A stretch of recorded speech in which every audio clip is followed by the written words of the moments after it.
Hello बच्चों, हमारा psychology में अधिगम चैप्टर में हम लोगों का आज का जो टॉपिक है वो है सीखने में स्थानांतरण या ट्रांसफर ऑफ ट्रेनिंग और लर्निंग।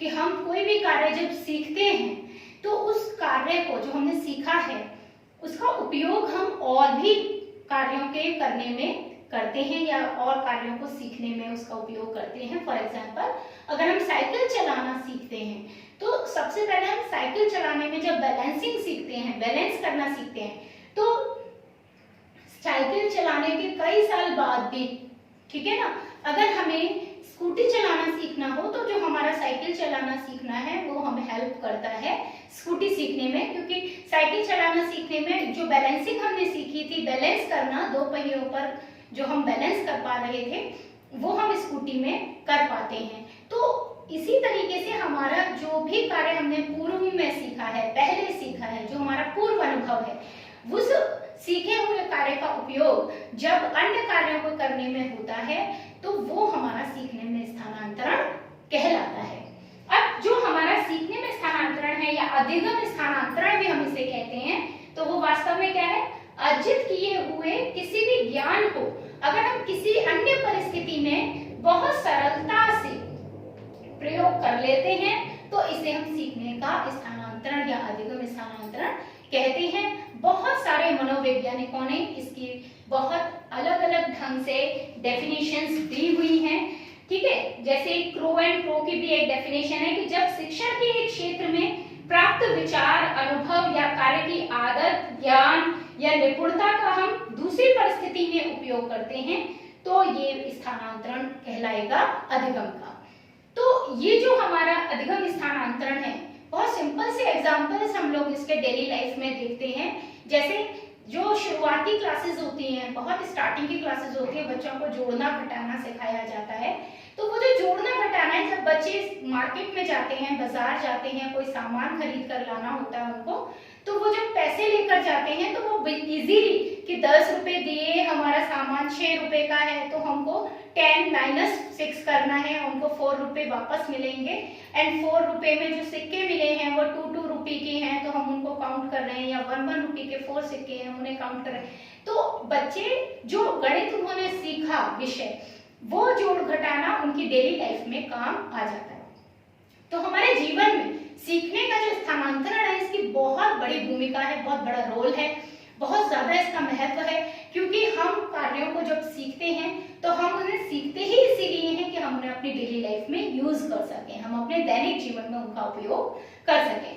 अब जो सीखने में स्थानांतरण है उसके सहायक कारक कौन से हैं, मतलब कौन से वो फैक्टर्स हैं जो हेल्पफुल होते हैं ट्रांसफर करने के लिए लर्निंग को, हमारे अधिगम के स्थानांतरण के लिए कौन से हेल्पफुल फैक्टर्स हैं। तो सबसे पहली बात है उत्तम शिक्षण विधि। जब वो काम हमने सीखा ही बहुत अच्छे ढंग से है तो निश्चित रूप से ऑटोमेटिकली हम उसका यूज कर लेते हैं अपनी डेली लाइफ में। हमने एक तरह की सब्जी बनाना सीख लिया तो हम बहुत इजीली उसको मॉडिफाई करके अपने तरीके से हम दूसरी सब्जी में भी उस मेथड को यूज कर लेंगे, उस रेसिपी को यूज कर लेंगे, है ना। हमने बहुत अच्छे तरीके से साइकिल चलाना सीख लिया तो हम बहुत बढ़िया तरह से हम उसका उपयोग कर लेंगे रूटी चलाना सीखने में। एंड देन स्कूटी में हमने एक चीज सीखी, साइकिल में हमने एक चीज सीखी, जब हम चलाते हैं तो रोड रूल्स को फॉलो करते हैं। तो जो हम रोड रूल्स फॉलो कर रहे हैं, तो हम जब उससे भी बड़ा कोई 4 व्हीलर चलाना सीखेंगे तो उसमें कैसे रोड रूल्स यूज करने हैं वो हम ऑटोमेटिकली सीख जाएंगे। कहने का मतलब उत्तम अगर हमारी शिक्षण विधि होती है, कोई कार्य हमने बहुत अच्छे ढंग से सीखा है तो निश्चित रूप से वो आगे के कार्यों को सीखने में हमें मदद करेगा। सेकेंडली, सामान्यीकरण की जो तरीका है, सामान्यीकरण की जो क्रिया है वो भी हमारे हेल्पफुल है सीखने के स्थानांतरण में। सामान्यीकरण का मतलब होता है जनरलाइजेशन, जिसे हम कह सकते हैं कि पूरे कह लीजिए विश्व में, ठीक है ना। सामान्यीकरण मतलब जनरलाइज कर देना एक कार्य को, जब हम सारे सभी जो उससे जुड़े हुए अन्य कार्य हैं उनके लिए उसको लागू कर लेते हैं तो वही हमारे अधिगम का स्थानांतरण होने लगता है। फॉर एग्जाम्पल, जैसे हम बच्चों को चलना सिखाते हैं, ठीक है ना, तो चलना सिखाने में जनरली वॉकर से बच्चों को चलना सिखाया जाता है। तो जब हम वॉकर से बच्चे को चलना सिखाते हैं तो वॉकर से गिरने की संभावनाएं नहीं होती हैं, क्योंकि उसमें वो पूरा पैक्ड रहता है, टाइट रहता है, बंधा हुआ रहता है, तो वो गिरने की संभावना उसको नहीं होती है। वो पैर रखेगा, अगर उसका बैलेंस नहीं बन रहा है तो वो वॉकर से उसको हेल्प रहेगी कि वो गिर नहीं पाएगा। ठीक है, तो हम अगर ये मेथड यहाँ यूज कर रहे हैं तो ये मेथड हम हर जगह के बच्चे के लिए इस्तेमाल कर सकते हैं। हर जगह हम वॉकर से बच्चे को चलना सिखा सकते हैं इजीली। तो कहने का मतलब है कि सामान्यीकरण की क्रिया अगर है तो भी हमारा अधिगम स्थानांतरण बहुत इजीली होता है। थर्ड, अधिगम स्थानांतरण के प्रयास। नेक्स्ट आता है हमारा, हम कोशिश भी कर रहे हैं कि नहीं। हमने अधिगम किया, हमने कोई काम सीखा, तो हम उस काम को किसी और काम को करने में जब तक प्रयास नहीं करेंगे, उस सीखे हुए काम का वो जो लर्निंग हमारे पास है, जो चीज हमने जानी है, अर्जित किया है जिस ज्ञान को हमने, अगर उस ज्ञान का उपयोग हम किसी और कार्य को करने में करेंगे, उसके लिए प्रयास करेंगे, तो निश्चित रूप से हमारे अधिगम का स्थानांतरण हो जाएगा। कोशिश ही नहीं करेंगे तो कुछ नहीं होगा। तो कोशिश बहुत मायने रखती है, प्रयास बहुत मायने रखते हैं सीखने के स्थानांतरण के लिए। हम एक कार्य को उसी तरीके से करते हैं, हमने जोड़ घटाना सीख तो लिया, बट वी डोंट वांट, हम चाहते ही नहीं है कि हम उसे बाजार में जाएं और हिसाब किताब करें, हमें डर लग रहा है या जो भी है हम नहीं चाह रहे हैं। ठीक है, तो फिर हम कैसे सीखेंगे उसका अधिगम का स्थानांतरण? तो पहले प्रयास भी करना होगा। नेक्स्ट आता है, सीखे गए विषय में अनुकूल मनोवृत्ति। हमारी रुचि कैसी है, हमने जो काम सीखा वो मन से सीखा कि नहीं सीखा। अगर वो कार्य हमने सीखा ही नहीं है रुचि लेकर के, हमने उसमें बहुत ध्यान से उसे सीखा ही नहीं, तो हम उस कार्य का स्थानांतरण भी नहीं कर पाएंगे। जैसे जनरली क्या होता है, बच्चे मैथ्स से घबराते हैं, ठीक है, और बहुत सारे बच्चे जो 8th तक ही मैथ्स लेते हैं क्योंकि वो कंपलसरी है, आफ्टर 8th कंपलसरी नहीं रहता तो वो छोड़ देते हैं मैथ्स को। ठीक है, तो जब आपने मैथ्स पढ़ा ही नहीं आगे का, उसे लिया ही नहीं, उसे समझा ही नहीं, तो अगर इन फ्यूचर किसी और सब्जेक्ट में मैथ्स से रिलेटेड कोई पॉइंट आएगा तो वो बहुत मुश्किल हो जाएगा समझना, क्योंकि आपने पहले से ही उसको पढ़ा नहीं है। तो कार्य को सीखने के लिए रुचि भी बहुत आवश्यक है। हमने 8th तक जो ज्ञान प्राप्त किया, अगर वो बहुत अच्छे ढंग से प्राप्त किया है तो निश्चित रूप से हमें वो लास्ट तक याद रहेगा। तो कभी भी हमारे सामने मैथमेटिकल कोई प्रॉब्लम आएगी तो हमें वो मैथ्स काम आएगा। तो कहने का मतलब है, सीखे गए विषय में अनुकूल मनोवृत्ति होना बहुत जरूरी है, हमारी रुचि होनी जरूरी है। इसके बाद शिक्षण की मात्रा, जो काम हमने सीखा वो कितना बड़ा था। हमने कोई छोटी सी चीज सीखी तो जल्दी याद हो जाएगी, अगर हमने बहुत बड़ा काम कोई सीखा है तो याद करने में समय लगता है, तो सीखने में समय लगता है, तो उसका स्थानांतरण करने में भी समय लगेगा। तो सीखने की मात्रा कितनी थी, हमारी शिक्षण की मात्रा कितनी थी, कितना काम सीखा था, छोटा था, बड़ा था, क्या सीखा था, यह भी मायने रखता है कि सीखने में स्थानांतरण कैसे होगा, जल्दी होगा कि देरी से होगा, होगा भी कि नहीं होगा। इसके बाद अंतर्दृष्टि और बौद्धिक स्तर, ये सबसे बड़ा इंपॉर्टेंट पॉइंट है कि अगर हम अपनी समझ का उपयोग करते हैं, ठीक है, उसमें भी देखिए बौद्धिक स्तर सबके पास होता है, ऐसा नहीं है कि बुद्धि सबके पास नहीं होती, बुद्धि सबके पास होती है, बट हम उसके लिए प्रयास करेंगे तो हमारा वो बौद्धिक स्तर खुद ब खुद हाई हो जाएगा। खुद ब खुद हम अच्छे से प्रयास करेंगे तो हमें निश्चित रूप से हमारी बुद्धि भी, हमारी जो समझ है वो भी हमें मदद करती है कार्य के स्थानांतरण के लिए। जो सीखा हुआ काम है वो स्थानांतरित करने में बुद्धि भी मदद करती है। जैसे मैंने पहले ही कहा, आपको जोड़ घटाना आता है, बहुत अच्छे से आता है, बट आप बाजार जाके करना ही नहीं चाहते हैं, आपको मैथ से डर लगता है और आप चाहते ही नहीं है करना, बुद्धि अपनी इस्तेमाल ही नहीं करना चाहते, आप चाहते हैं कोई दूसरा आके कर जाए, तो फिर आप कभी नहीं स्थानांतरण कर पाएंगे, सीखने का आप कभी हिसाब किताब नहीं कर पाएंगे। हाँ, जब आप कोशिश करेंगे तो एक बार आप गलत कर सकते हैं या थोड़ा धीरे धीरे कर सकते हैं, 2 बार हो सकता है, बट आप एक टाइम ऐसा आएगा 2-3 प्रयासों में कि आपको बहुत अच्छे से हिसाब किताब करना आ जाएगा। तो अंतर्दृष्टि और बौद्धिक स्तर भी इसमें मायने रखता है, साथ में प्रयास होने चाहिए। अब इसके बाद आता है कि जो हमारा सीखने में स्थानांतरण है, यानी जो ट्रांसफर ऑफ ट्रेनिंग या ट्रांसफर ऑफ लर्निंग है, वो कितने तरीके का होता है, वो कितने प्रकार का होता है। तो सबसे पहला हमारा है नंबर 1 सकारात्मक स्थानांतरण, इसे स्वीकारात्मक स्थानांतरण भी कहते हैं, इसे धनात्मक स्थानांतरण भी कहते हैं। 3 नामों से जाना जाता है, स्वीकारात्मक, सकारात्मक और धनात्मक। जिसका क्या मतलब है कि अगर हमारा कोई अर्जित ज्ञान है, जो कार्य हमने सीखा है, वो सीखा हुआ कार्य अगर हमारा किसी नए कार्य को सीखने में मदद कर रहा है, उससे हमें नया कार्य सीखने में मदद हो रही है, ठीक है, जैसे मैंने बताया जोड़ घटाने सीखे, गुणा भाग सीखे, तो हमें हिसाब किताब लगाने में मदद हो रही है, तो तो जब काम में मदद हो तो वो सकारात्मक स्थानांतरण कहलाएगा, यानी उसमें हमें सकारात्मक सहयोग मिल रहा है, हमें उसमें असुविधा नहीं हो रही, बल्कि हमारा जो पूर्व ज्ञान है उससे हमें फायदा हो रहा है नए ज्ञान को सीखने में। दूसरा ऋणात्मक स्थानांतरण या नकारात्मक स्थानांतरण होता है या अस्वीकारात्मक स्थानांतरण होता है कि जब हमारा जो अर्जित ज्ञान है पूर्व का, वो अर्जित ज्ञान हमारे नए कार्य को सीखने में अवरोध पैदा करे, उससे हमें असुविधा हो, परेशानी हो, तो फिर ये ऋणात्मक स्थानांतरण या नकारात्मक स्थानांतरण कहलाता है।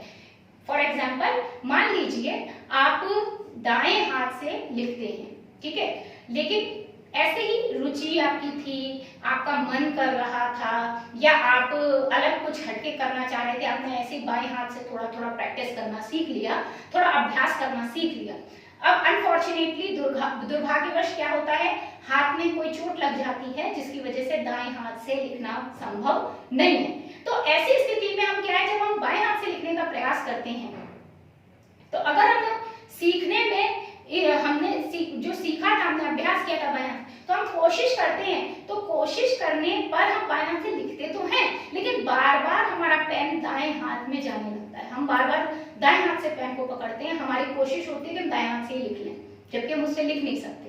तो वो उस स्थिति में हमारा दाएं हाथ का जो सीखा हुआ काम है वो हमारे बाएं हाथ से करने में अवरोध पैदा कर रहा है। हमें कोई भी चीज है दाएं हाथ से पकड़ने की आदत है, अगर हमसे कोई कहे नहीं दाएं हाथ से आपको नहीं पकड़ना है, आपको बाएं हाथ से पकड़ना है, तो हम कोशिश करेंगे बाएं हाथ से पकड़ने की, पर बार बार हमारा दायां हाथ ही आगे आ जाएगा उस काम को करने के लिए, ठीक है। तो ऐसी स्थिति में हमारा जो दाएं हाथ से किया गया सीखा हुआ काम है वो बाएं हाथ से काम सीखे हुए जो सीख रहे हैं हम, उसमें एक अवरोध पैदा करेगा, तो ये ऋणात्मक स्थानांतरण कहलाएगा, ठीक है। इसी तरीके से हमारा तीसरा जो हम कहते हैं एक पक्षीय स्थानांतरण, ठीक है। एक पक्षीय स्थानांतरण क्या है कि जैसे हम कोई एक अंग है, और जैसे मैंने अभी सिंपली एग्जांपल दिया था कि हमने दाएं हाथ से काम करते हैं और बाएं हाथ से हमने काम करना है, ऐसे ही अपना रुचि है या किसी कारण से हमने बाएं हाथ से कभी कुछ समय के लिए अभ्यास किया सीखने के लिए, तो दाएं हाथ में अगर हमारे चोट लग जाती है, ठीक है, या हमें रुचि भी नहीं थी, हमें दाएं हाथ में चोट लग गई, तो हमने बाएं हाथ से काम करना किया शुरू, लेकिन वो काम हमने थोड़े समय के लिए किया, हालांकि हमें बहुत प्रॉब्लम आएगी क्योंकि ऋणात्मक स्थानांतरण होगा ये एक तरह से, बाएं हाथ की बजाय दाएं हाथ से काम करने में हमको मजा आता था, अच्छा लगता था क्योंकि हमें अभ्यास था उसका, तो हम उसी से करने की कोशिश करेंगे, तो अवरोध तो पैदा होंगे, लेकिन फिर भी हम अपना काम चलाने के लिए बाएं हाथ का इस्तेमाल कर रहे हैं। ऐसी स्थिति में ये एक पक्षीय स्थानांतरण है, मतलब दायां हाथ सपोर्ट नहीं कर रहा बाएं हाथ को, ठीक है, कि वो काम करे, बट बायां हाथ कर रहा है थोड़ा थोड़ा, ठीक है ना, तो ये एक पक्षीय स्थानांतरण कहलाता है, ठीक है। बस किसी एक निश्चित समय के लिए वो हमारे लिए उपयोगी होगा। अब जैसे ही हमारा दायां हाथ ठीक हो जाएगा, हम दोबारा दाएं हाथ से काम करने लगेंगे और वो बायां हाथ जो काम करना सीखा था थोड़ा बहुत वो भी भूल जाएगा। द्विपक्षीय स्थानांतरण ये कब होता है कि जब कोई एक अंग को जो कुछ समय के लिए दिया गया प्रशिक्षण था वो हमेशा दूसरे अंग के ऊपर हमेशा के लिए स्थापित हो जाए, मतलब हम दाएं हाथ से लिख नहीं पा रहे थे, हमने बाएं हाथ से लिखना शुरू किया, बट हमें बाएं हाथ से लिखने में इतना मजा आने लगा या हमें इतना अच्छा लगा कि हम दाएं हाथ से लिखना भूल गए और हम अब बाएं हाथ से ही लिखने लगे। हमें पेंसिल भी पकड़नी होती तो बायां हाथ ही आगे आता है, दाएं हाथ आगे आता ही नहीं है, जबकि पहले हम दाएं हाथ से ही लिखते थे। तो ऐसी स्थिति में ये हमारा द्विपक्षीय स्थानांतरण कहलाएगा। एक हाथ का एक अंग का कार्य पूरी तरह दूसरे अंग पर स्थानांतरित हो गया। इसके बाद नेक्स्ट आता है ऊर्ध्वाधर स्थानांतरण, इसे हम लंबात्मक स्थानांतरण भी कहते हैं, लॉन्गिट्यूडनल ट्रांसफर भी कहते हैं। तो ऊर्ध्वाधर स्थानांतरण या लॉन्गिट्यूडनल ट्रांसफर ऑफ लर्निंग क्या है कि अगर हमारा जो हम शुरू से पढ़ते हैं, जो भी हमारा प्रारंभिक अर्जित ज्ञान है वो हमारा जीवन पर्यंत अगर हमारे काम आ रहा है तो ये हमारा ऊर्ध्वाधर स्थानांतरण कहलाता है। मतलब अनंत समय जो भी हमारा जीवन पर्यंत हमारा समय है वो उतने टाइम काम आएगा। तो हम जो जोड़ घटाना गुणा भाग सीखते हैं ये केवल इसलिए नहीं सीखते हैं कि हमारे मैथ्स में आ रहे हैं, गणित में, इसका उपयोग हम अपनी डेली लाइफ में आजीवन करते हैं। डेली लाइफ में हम हिसाब किताब करने में, ठीक है, और किसी भी कार्य मतलब कभी भी हम बाजार जाते हैं तो हमारा काम आता है, हम अपना खुद का बिजनेस करते हैं तो काम आता है, ठीक है, घर में भी हमें अपना जो परिवार में आय व्यय का ब्यौरा एक बनाना होता है, उसमें भी वो काम आता है। तो ये जो सामान्य सी गणित है, ये हमारे जीवन पर्यंत हमारे काम आती है। तो ये एक तरह से ऊर्ध्वाधर स्थानांतरण कहलाता है, ठीक है। क्षैतिज स्थानांतरण की कोई एक विषय हमने सीखा, कोई एक टॉपिक हमने पढ़ा और वो टॉपिक हमारे अगले टॉपिक के लिए, अगले विषय के लिए उपयोगी सिद्ध हो, ठीक है ना, उसके स्थानांतरण में हमारे काम आए। जैसे कि मैंने आपको पहले बताया सीखना ही क्या है, अधिगम क्या है। हमने सबसे पहला टॉपिक पढ़ा अधिगम है क्या। अगर हमें पता है अधिगम क्या है, तभी हम समझ सकते हैं कि अधिगम में स्थानांतरण क्या होगा, ठीक है। अगर हमें अधिगम ही नहीं पता तो अधिगम में स्थानांतरण भी समझ में नहीं आएगा। तो अधिगम क्या है, ये हमने एक टॉपिक पढ़ा और वही टॉपिक हमारे अधिगम में स्थानांतरण को समझने में सहायक है, अधिगम के वक्र बनाने में सहायक है, अधिगम की परिस्थितियों को समझने में सहायक है। तो यहाँ जैसे ऐसे ही हमने एक छोटा सा टॉपिक कहीं भी पढ़ा, लेकिन ये जो हम पढ़ रहे हैं अगर हम इसे डेली लाइफ में यूज करेंगे तो ये ऊर्ध्वाधर स्थानांतरण की श्रेणी में कहलाएगा। बट अगर हम इसे सिर्फ टॉपिक के तौर पर पढ़ रहे हैं कि हमें एक टॉपिक दूसरे टॉपिक को समझने में मदद कर रहा है, तो ये क्षैतिज स्थानांतरण है। इस तरीके से ये हो गए सीखने में स्थानांतरण के प्रकार। सीखने में जो स्थानांतरण है वास्तव में देखा जाए तो हमारी डेली लाइफ में भी इसकी बहुत बड़ी भूमिका है। हम कोई भी काम सीखते हैं, अगर हम प्रयास करें तो हर काम का अपनी डेली लाइफ में भी इस्तेमाल हम कर सकते हैं। और यदि हम ऐसा करते हैं तो निश्चित रूप से हमें उससे बहुत सारे लाभ भी होते हैं, बहुत सारे फायदे भी होते हैं, ठीक है। तो आज के लिए इतना ही, सीखने में स्थानांतरण, ये हमारा टॉपिक आज कंप्लीट, ठीक है। अपने नेक्स्ट वीडियो में हम लोग नेक्स्ट टॉपिक साइकोलॉजी में पढ़ेंगे। Thank you.